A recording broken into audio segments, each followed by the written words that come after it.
So thank you and good afternoon, depending on where you are. Here in Kenya, East Africa, it's afternoon, and welcome to our July Lubzin Magazine webinar. My name is Collins Ngaira. I'm the Lubzin Magazine Content Manager.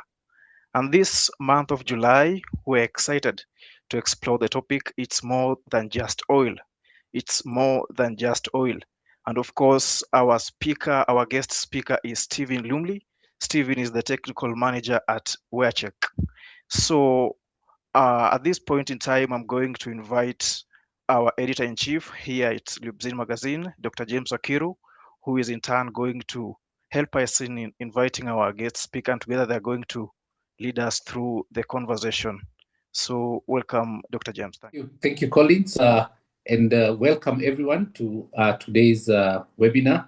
It's a pleasure. We are happy that we've been joined with by Steven Lumley, who was here last year, more than a year ago, and we asked that we also have her this time.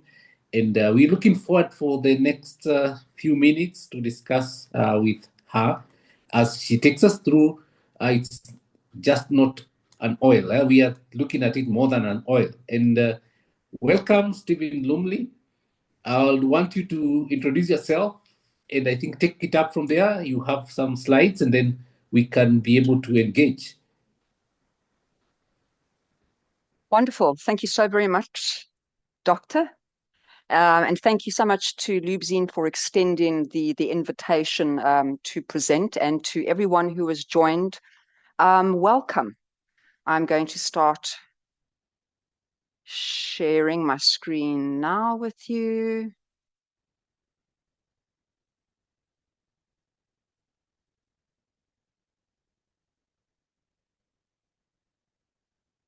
Hopefully you can all see the first slide.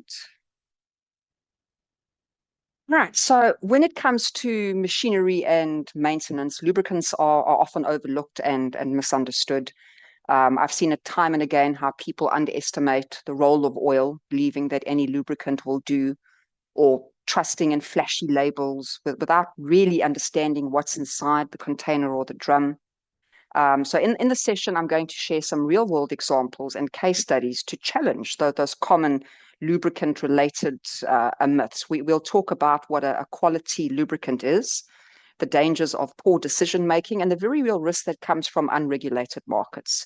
It's more than just oil. It's about protecting your assets and making informed, confident choices.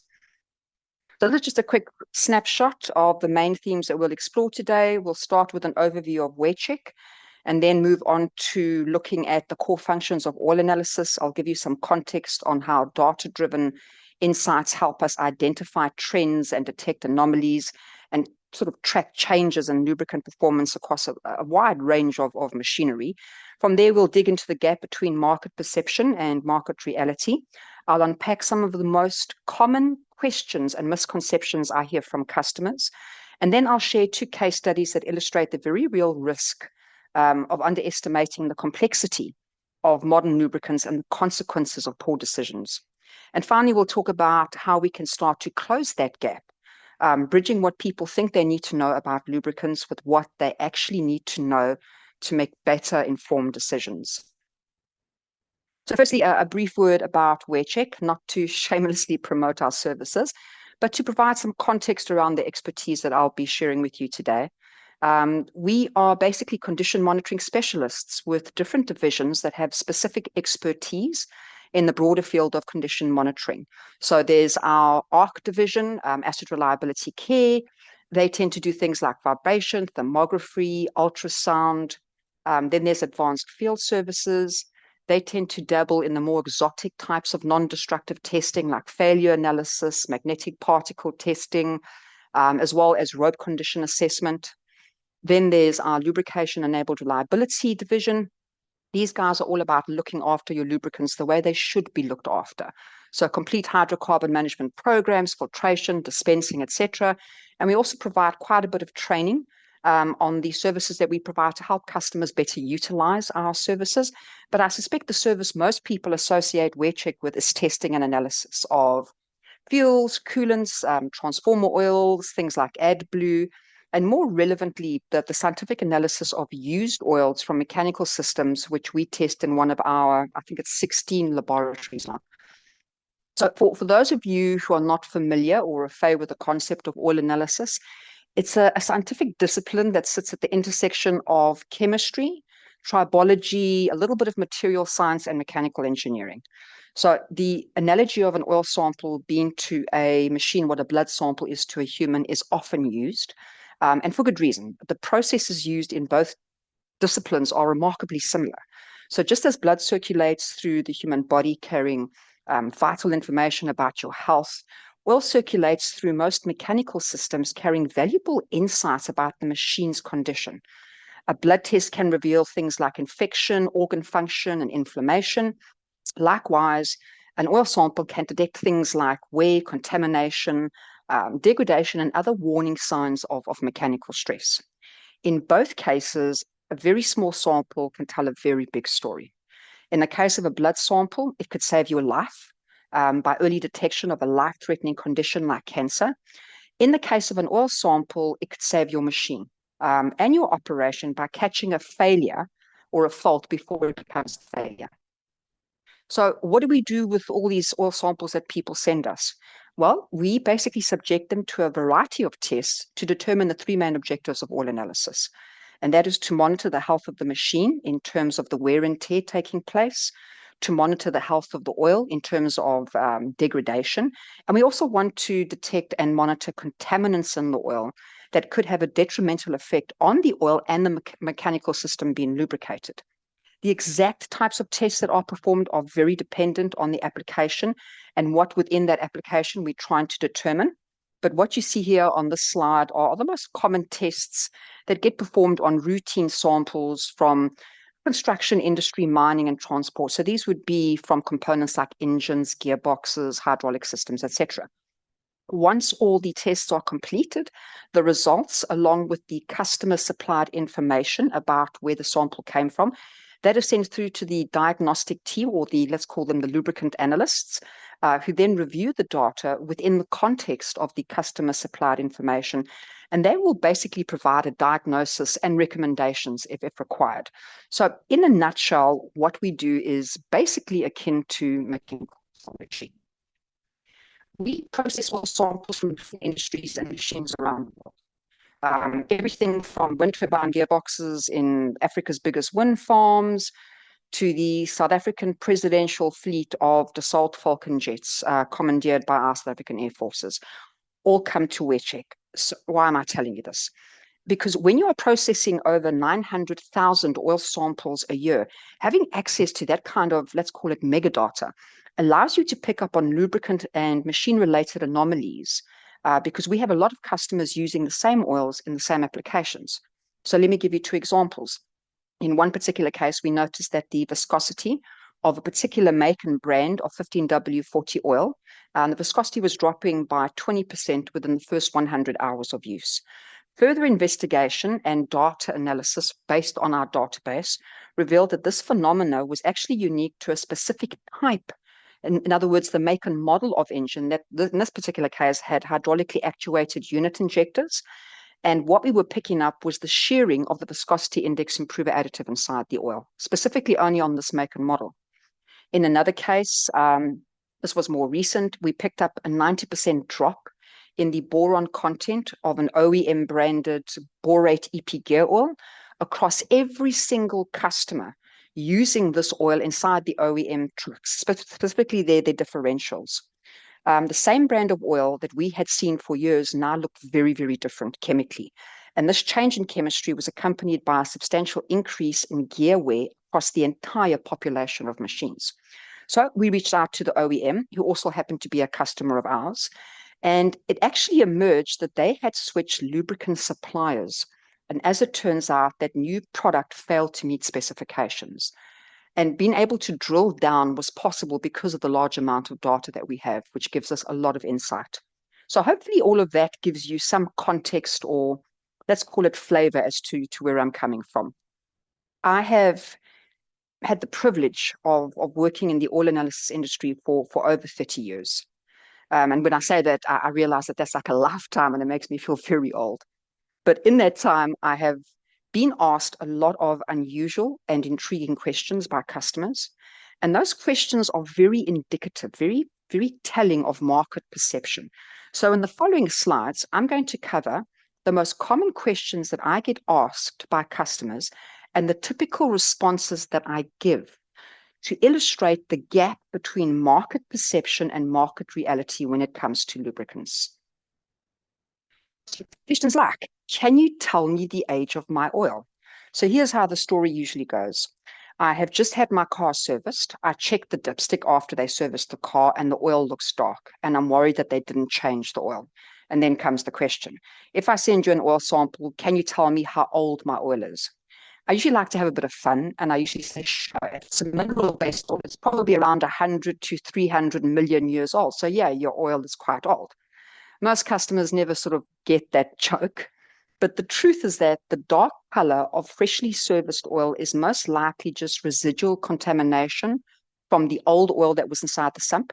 Even after draining, some of the old oil still clings to the engine surfaces, so it mixes with the new oil and discolors it like almost immediately. But what this shows is how people associate color with quality. If it's a beautiful golden color, the automatic assumption is that it's a high quality oil. If it's clear, maybe they didn't add enough additives. If it's a darker shade of yellow or black, it's an inferior product, which is not always the case. Now, can I tell how many kilometers the oil is done with a single oil sample? Not exactly. Again, I can pick up if the oil is degraded, additives are depleted, if it's contaminated, but I can't confidently say whether, the oil from an oil sample is done 100 kilometers or 1,000 kilometers. At best, if I had a sample before and after, I might be able to hazard a guess, but it's not an exact science. Which brand of oil is the best? Now, this is a question that can get me into a lot of trouble, specifically with oil companies, as I cannot be seen to show favoritism towards any specific brand. So I generally try to diplomatically dodge the question by explaining that all well-established and reputable oil brands have a wide range of lubricants for different applications and different budgets. So whether you're running a luxury sports car or a lawnmower that's held together by hope and a duct tape, there is a lubricant out there for you. It's not just about the brand name or the shiny label. It's about choosing the right oil for the job.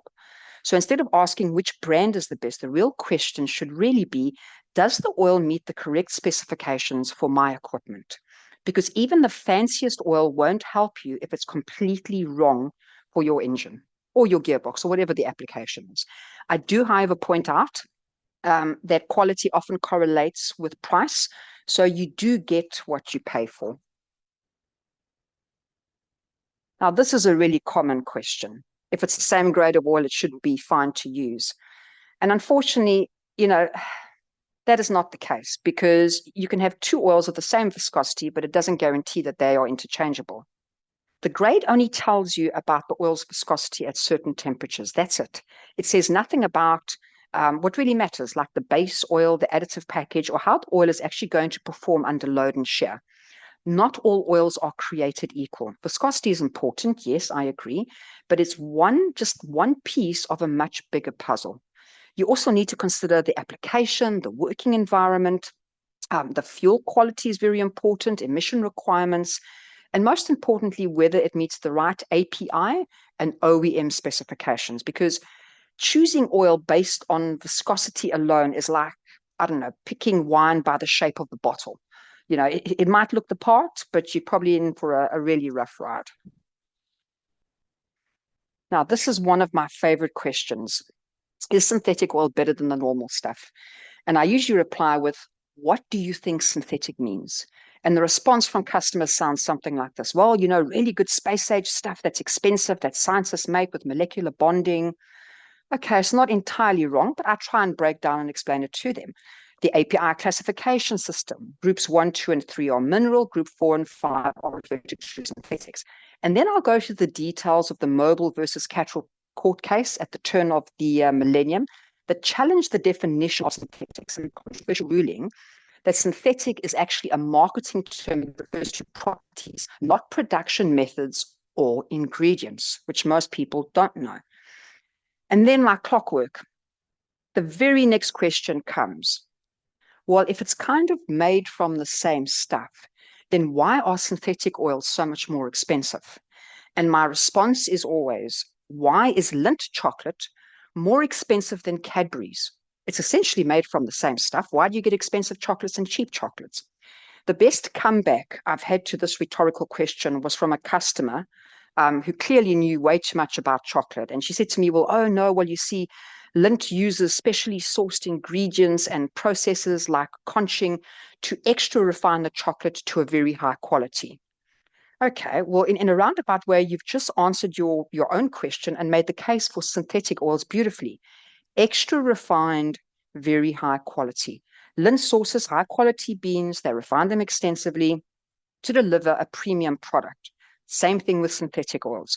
Whether it's a group 3 mineral oil, a group 4 synthetic base, they all undergo extensive refining, purification, and basically molecular engineering, for lack of a better word or term, to deliver enhanced performance.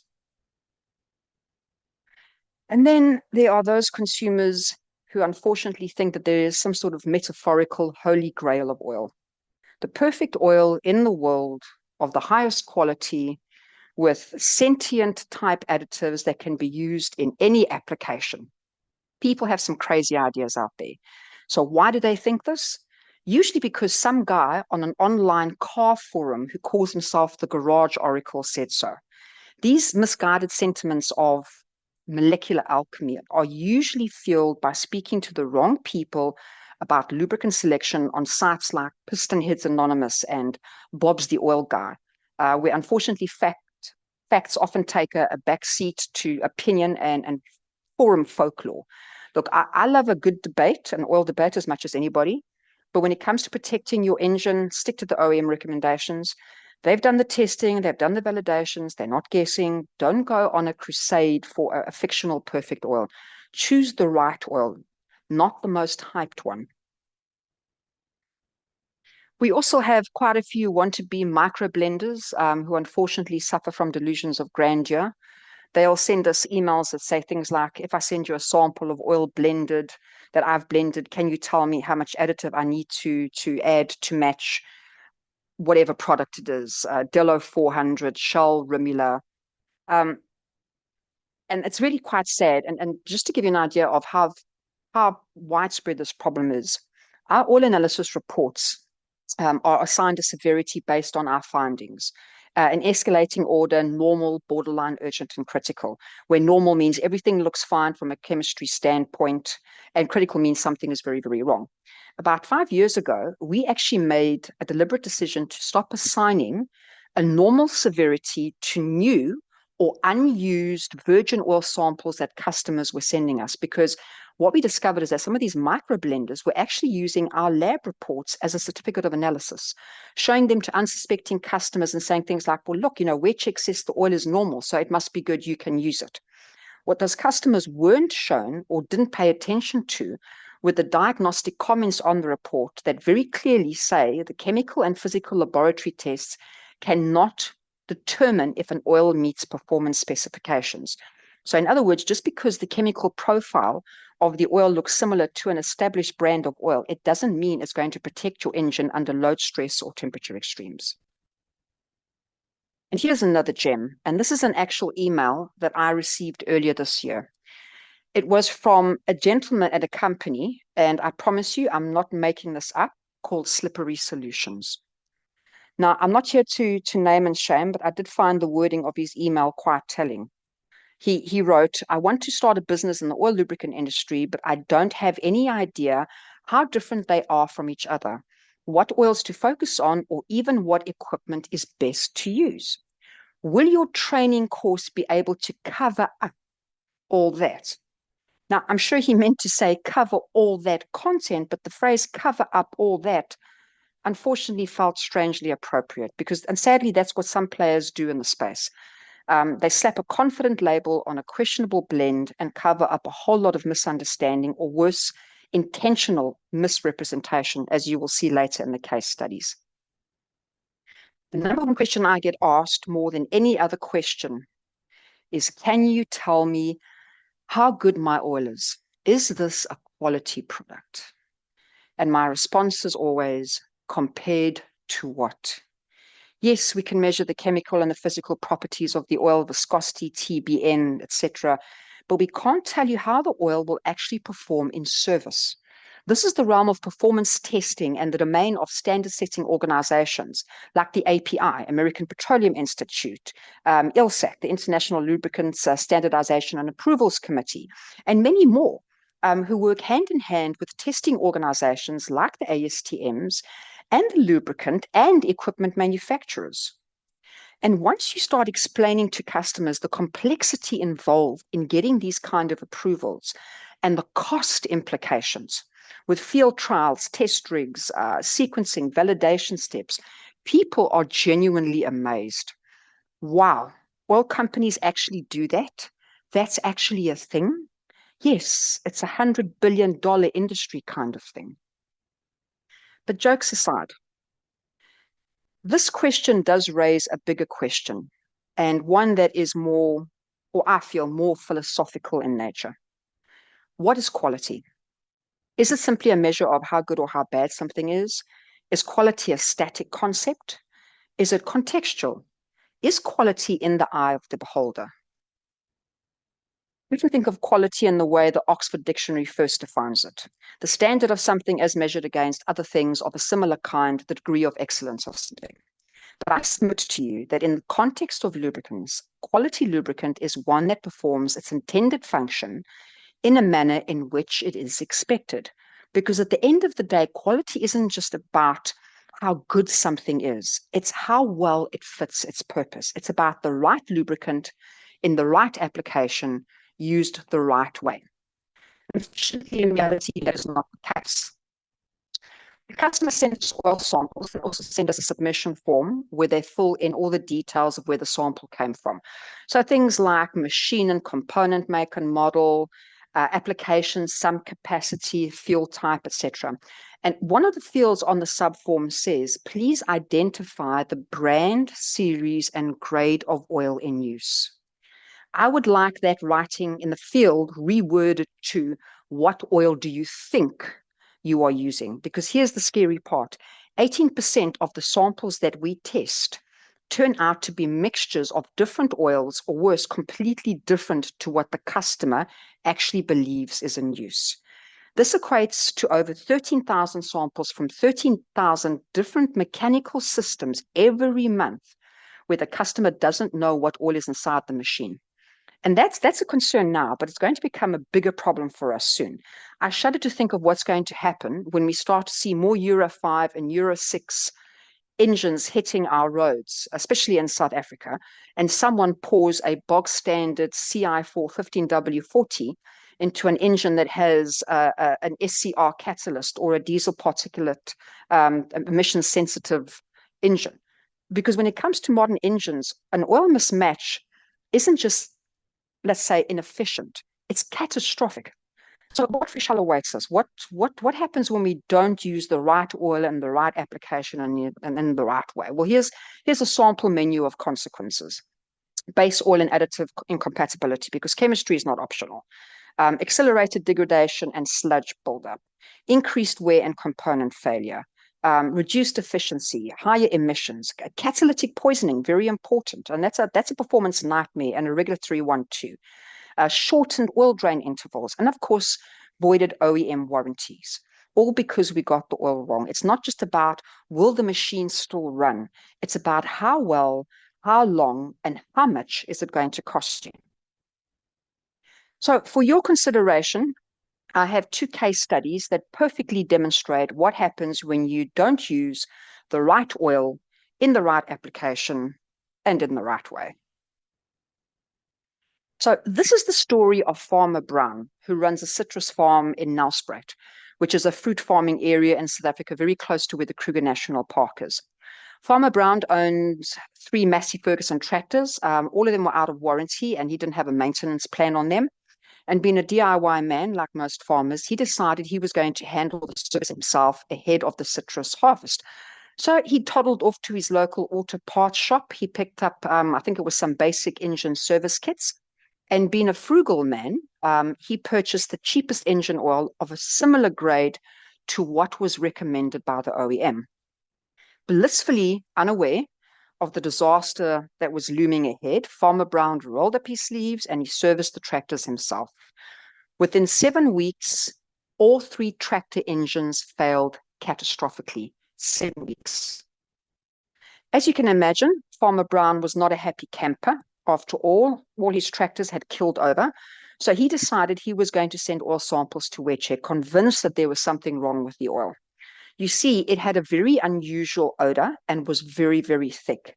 In fact, the oil was so thick, he had to chisel it out of the sump. On the top left, you can see the metallic debris that was removed from the oil filter, made up of copper and steel platelets from sliding and adhesive wear. And just below that, you can see one of the journal bearings, torn, heat blackened, and frankly looking very worse for wear, excuse the pun.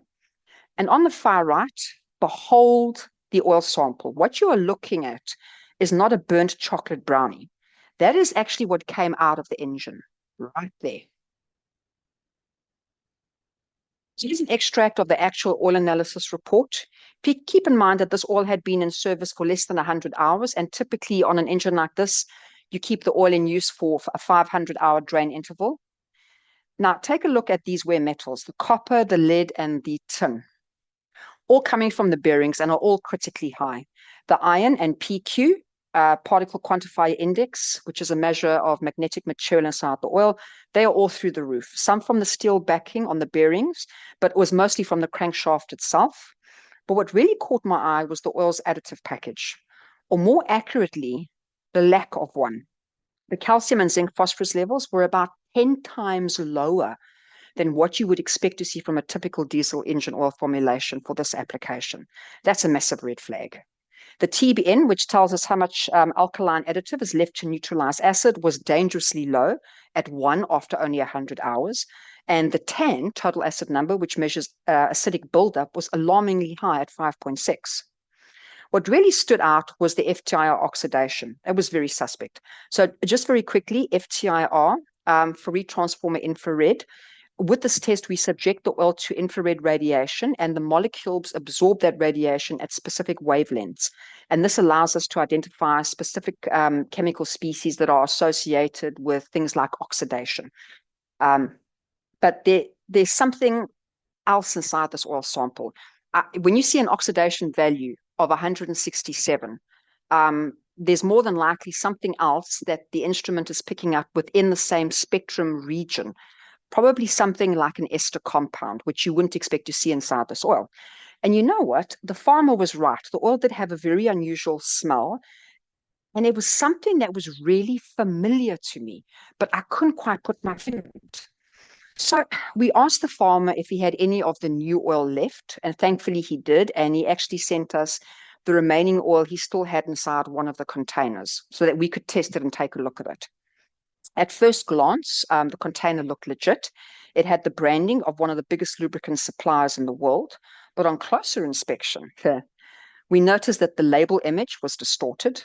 There were spelling errors, no other reference to the manufacturer other than the logo and name on the actual front label, and there was no batch number. The label claimed that this was a CI4 15W40, but the results showed that this was anything but. The viscosity is about half of what we would expect to see. The additive package, there is only a sniff of an additive package. That zinc and phosphorus should be above 1,000. That calcium should be over 3,000. The sulfur was ridiculously low. This would have been a mineral-based oil. So to have a sulfur of 57, also incredibly low. And there again was this weird oxidation value. So we knew that this oil, whatever it was, contained some kind of ester. The final piece of the puzzle, serendipitously, I must add, fell into place because I had a colleague of mine who was assisting with a police investigation. Turns out there was a crime syndicate who had set up a lubricant bottling plant in a town very close to Nelspruit called White River, where Brown had his farm, and they were bottling stolen canola oil mixed with engine oil as engine lubricants under different brand names. So we explained the situation to the detectives working in the case and asked if we could have a sample of one of the confiscated oil containers of the same brand and grade that Brown had purchased, so that we could see if these two cases were linked. We then ran a sample of the syndicate 15W40 against the farmer's sample, and it was a dead ringer. We were picking up the canola oil triglyceride ester in the FTIR readings. And that's where that oxidation value was coming from. Brown sued the retailer, I think it was for 8 million rand, for supplying him with a substandard oil and the resultant engine failure and, of course, the loss of production. This happened during harvesting time.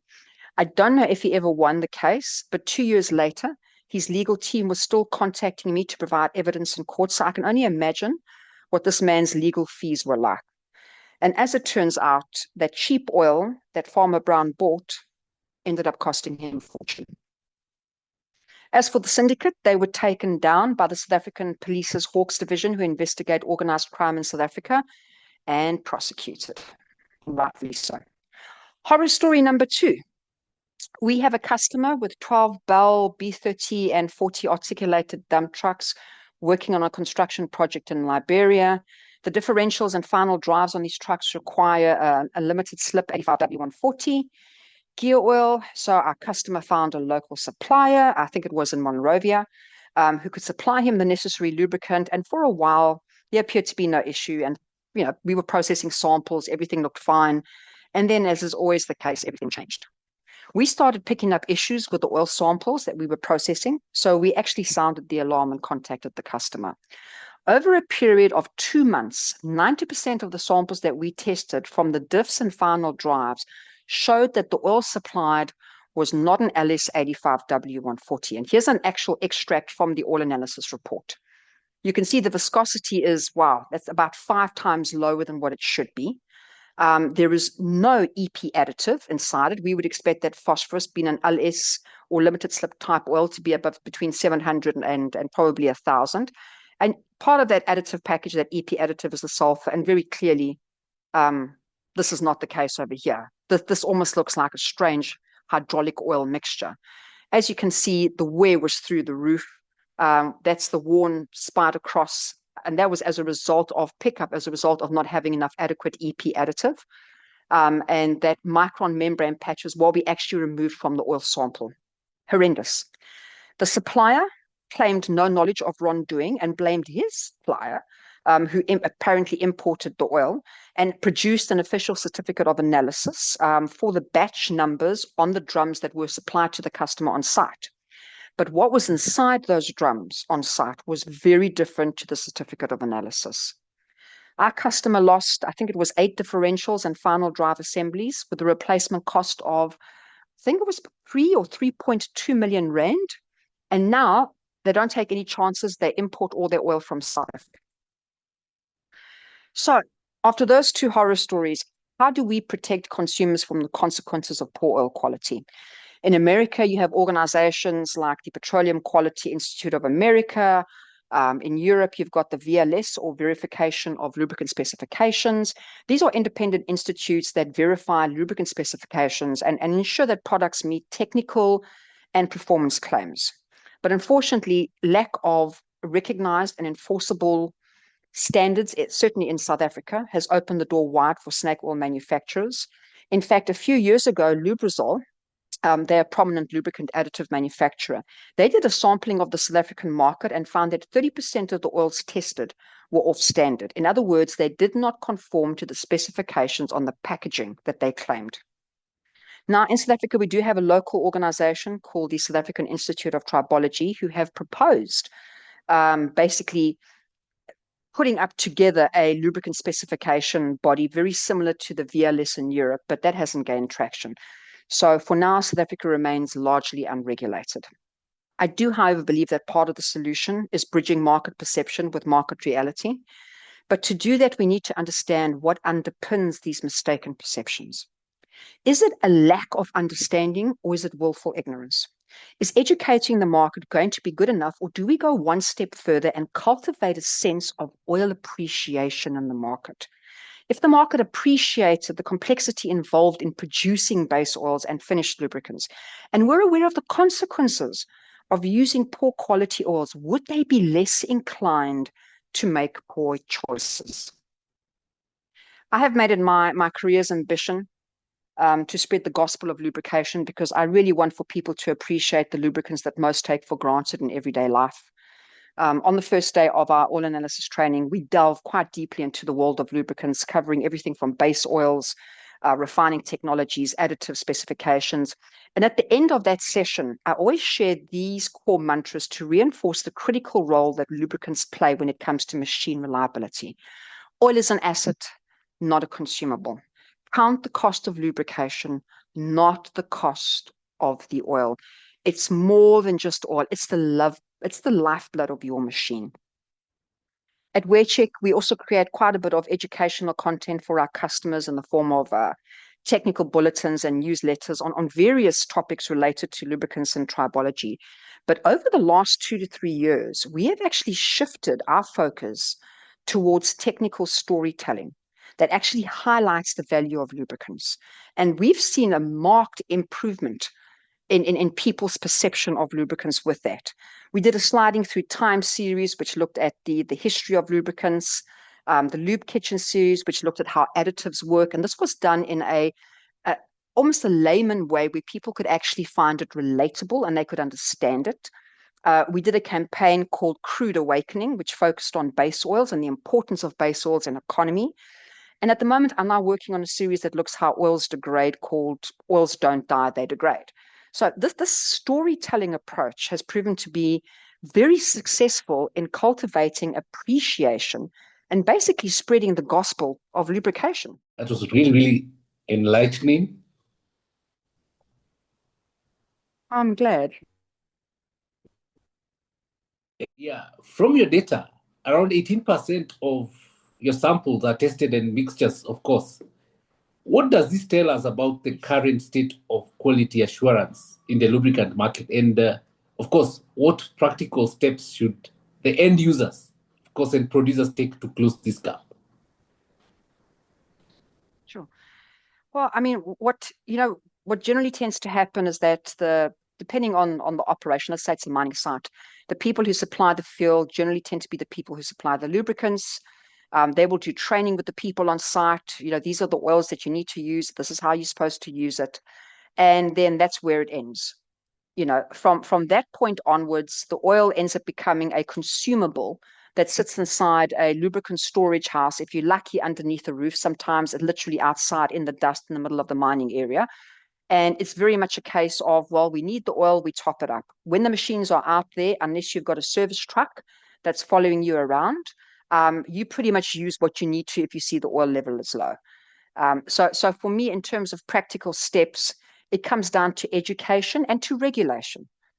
Unfortunately, with a lot of these mining sites, they need to spend more time. And again, this is where it's not just about educating, it's about getting that appreciation and letting people understand why it is so important to stick to those specific oils for that particular machine and a particular application, to show them the consequences of not doing it. You need that kind of buy-in, and it needs to be an entire team. Everybody needs to take ownership of looking after the lubricants and seeing that it's not a consumable, it's an asset. It forms a vital part of the entire process of what it is that you're doing. That machine doesn't run without oil, and you can't mine without oil. So getting that mindset in, and that requires top-down adoption. And what should producers be doing to communicate additive chemistry more transparently? And how can the end users verify compatibility before making a purchase? Because this is a problem. As an end user, I just get oil from the shelf. How can I get more information from these producers transparently, that before I make a decision, I'm able to? You're not going to get it. You're not going to get it transparently. From my experience, and I can understand why. It's proprietary information. The oil companies have spent millions and millions sort of developing products, and the additive companies, They spend a lot of money and time developing the product. So they're not just going to share that kind of information with you willy-nilly.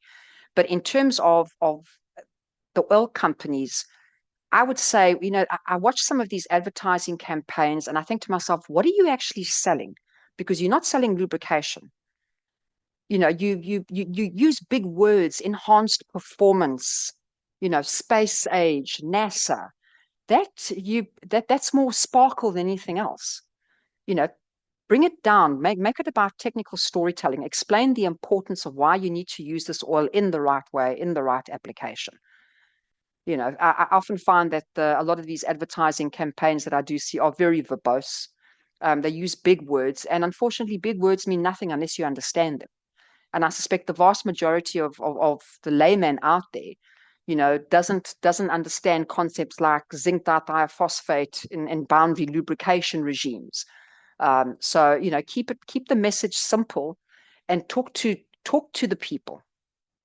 And in terms of compatibility, I always say to people, it doesn't matter whether you've got an articulated dump truck or you've got a BMW M series. Stick to the OEM recommendations, if not for anything, because if they find out that you have used something else and you've topped up with something else, and they can link that failure to it, you're going to lose your warranty. And we see that all the time, warranty claims literally being voided because someone has mixed two different oils together, compatible or incompatible. Yeah, let's look at markets where counterfeit is really common. What systems or technologies should OEMs, distributors, and users adopt to detect and prevent such products from entering their supply chain? Yeah, I would say sample. And that's not just because I want you to sample with WearCheck. Find a reputable oil analysis lab. Incoming oils should be sampled.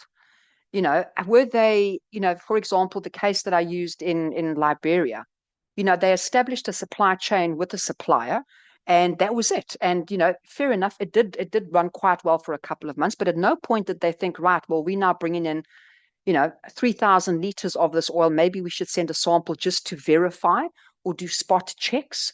It's very, very important to do that, because that's going to be your first line of defense to pick up on big discrepancies like viscosity, additives being wrong. You need to have some form of transparency with the oil companies. They should provide you with a technical data sheet. They should provide you with a certificate of analysis so that you have some idea of the sort of proportions of the different additives inside the oil. They're not giving away state secrets with that. But, the customer can get access to that, and then test your oils. Engage with your oil analysis laboratory and say, does this look like the right oil? Does this look like the same product we have been using? So that's very important. In terms of, counterfeiting, every time I see an oil company, and I mean, there's lots of oil companies, I've seen them come up with barcodes, which is brilliant.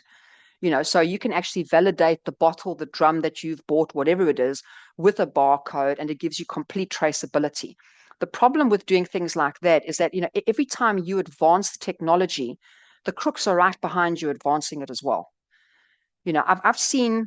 I've been involved in a number of counterfeit cases within this year in South Africa, where I take a look at the bottling, and I don't know whether I could tell the difference now. I mean, the example that I used with Farmer Brown was exceptional. But some of the counterfeiting cases that I've seen recently, you can't tell the difference. So, for me, having that ability to scan a QR code is vital. Sorry, I saw a hand popping up there. I don't know if there was a question.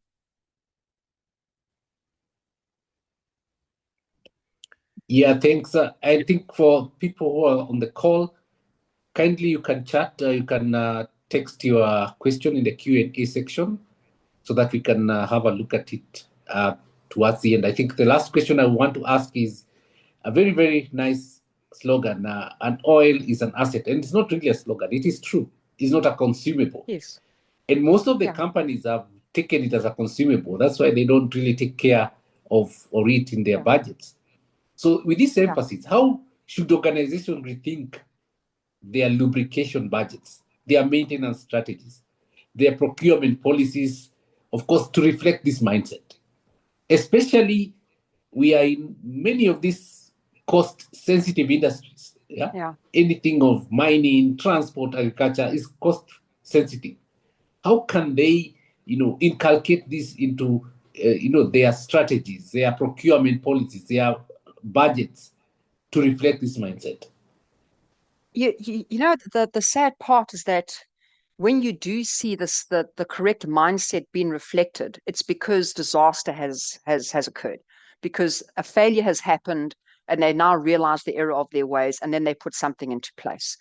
It usually requires having to take that bitter pill and realizing what you've done wrong before people actually do anything. The problem you have with a lot of big organizations is that the people who are doing the procurement are not engineers, they're not lubricant specialists. So they will take that, they will have an SOP, or they will have a basic idea of, okay, these are the machines, this is what is required on site, and they will probably take a look at, what is the cheapest price, what are the value adds, they'll take a look at a whole bunch of things without actually recognizing what it is that they're buying and the importance and how it affects their reliability and ultimately whatever it is that they are producing or creating or making. So having engineers or having people who actually work with the machines be part of that procurement process, I think is vitally important. Great. I think I'll turn it over to Collins, if you have a question or two. Yes, thank you. We have a question that comes from the email, and I'll just read it as it is. I have a question about the system oil for marine applications. This oil is mainly used to lubricate the bearings and moving parts, and it has low TBN value. However, there is tendency for it to mix with the leaks coming from the cylinder oil, which usually has a high TBN value. So what are the condemning limits for the system oil's TBN? The question is also shared on our chat. Sorry, Colin, you're going to have to repeat that question again. It got missed out somewhere. Hold on, let me go to the Q&K. Yeah, it's shared on the chat. Okay. I don't know if you can see the chat. No, sorry, I just see Ahmed.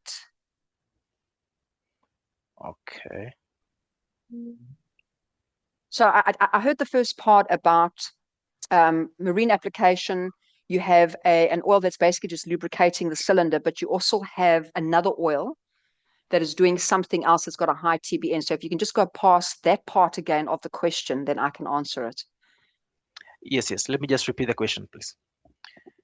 So this oil is mainly used to lubricate the, well, I have a question about the system oil for marine applications. This oil is mainly used to lubricate the bearings and moving parts, and it has a low TBN value. However, there is tendency for it to mix with the leaks coming from the cylinder oil, which usually has a high TBN value. So what are the condemning limits for the system oil's TBN? You know what? If I was a mathematician, I'd say, well, take a look at how much of the oil that's leaking through is coming through, and base that. But I mean, if you know what, you shouldn't be worrying about the condemning limit of the TBN. You should be worrying about the fact that the oil is leaking through. If this is just natural and this happens all the time, then obviously it's going to change the TBN of the oil that is basically coming through and lubricating the bearings. Now, will that oil with a higher TBN, will it actually cause damage? It's very difficult to say without knowing what else is inside there. You're probably going to have a large amount of calcium sulfonate that contributes to the total base number, which might be wasted on the bearings, but there might be other additive systems inside there that might be an issue. But in terms of coming up with a limit, I don't see how you can, because how are you supposed to know, when the other oil, I'm assuming it's of the same grade, because then, as the oil gets contaminated, you'd pick up that the TBN is increasing, in which case you can't really apply a TBN limit.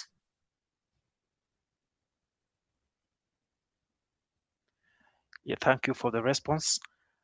I think, the remaining two are recommendations. I'll just read them out. Hi, Steven. Very excellent presentation addressing all the myths and common questions which normally customers and blenders are asking. Really enjoying. And the other one is good presentation, Steven. We need to get this message out there. Thanks, John. Yeah. Spread the gospel. And we spread the gospel through webinars like this. We spread the gospel through publications like Lubzine. That's how we do it. Thank you. So I think now James has something else we can be able to hear from him. Yeah, thanks so much. I think one of the overarching issue that's coming out here is we need to spread the gospel. And I think it's for everyone. For us, Lubzine, I think we are playing our role to make sure we get the right people, like Steven in this kind of webinar. Our magazines are there. We will also host this webinar, the recording on our YouTube. And for everyone who joins, we make sure that we will send you the link to it. And of course, also update you on the next upcoming webinar. So we are so grateful, Steven, for taking time to take us through this. I think for you, it's just a pause. We will still come back to you. There's quite a lot that we are to bring in. And something that is coming up very strongly is an area that I think in Africa is a bit forgotten, and that's marine. I think it's because only the people near the sea are able to they deal with marine, but we have quite a number of countries that still use power plants, and you'll find thermal power plants are still using the same kind of lubricant. And I think that's an area that we'll be looking at in the near future to cover it together with yourself, Steven, and I know that will work out very well. So I think for now, I don't see if they have another question, and I would like to give you an opportunity to give you a parting shot, Steven. Oh, my parting shot. It's more than just oil. You know, I had the pleasure of writing a 4-part technical bulletin on the history of lubrication. It started off as a good idea. I thought it was going to be something very simple, and it ended up being 2 years of research. And it was then that I realized what an incredible role lubricants and lubrication has played, as I mentioned at the ending, to our technological advancements. Every single world war, every single major development, every technology has somewhere been aided by crude oil and by lubricants. And I think that message really needs to get out there. People need to know what this black gold actually is and what it does, and how important it is to your everyday life. What we need is a crude awakening. So that would be my parting shot. Reminded us that oil is not only a fluid, it is chemistry, it is data, it is risk management, and it is a strategic asset. So when we understand it, we need to respect it, manage it well, and unlock reliability, safety, and all the other aspects.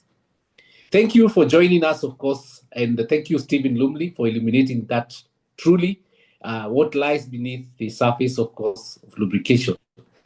And it brings us now, of course, in every workshop, procurement decisions, and every maintenance strategy, basically chooses knowledge over assumption. I think that's what we are after. Let's preach the gospel. Let's not assume. Let's get knowledge, and let's make decisions in an informed way. Thanks, everyone, for joining us, and we're looking forward for the next edition that's coming month, towards the end of the month. Keep it up, and we will be able to give you the information. Thank you, and have a nice evening or nice morning. You too. And blessings. God bless everyone. Take care.